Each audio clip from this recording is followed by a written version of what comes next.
Okay, so like I said, people keep asking, why are you keep building catios?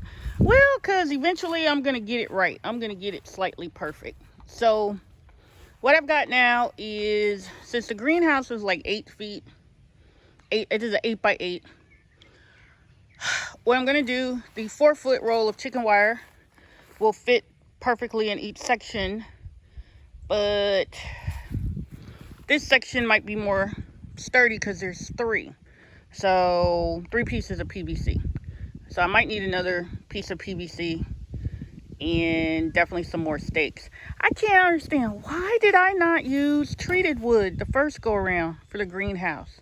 Because I might have to change some of this wood. But anywho, it's coming together. It's coming together. Slowly but surely. I think it's going to be nice. I think the cats will enjoy it. And they get to spend more time outside and be safe. Because we've got coyotes and all kinds of things out here where I live.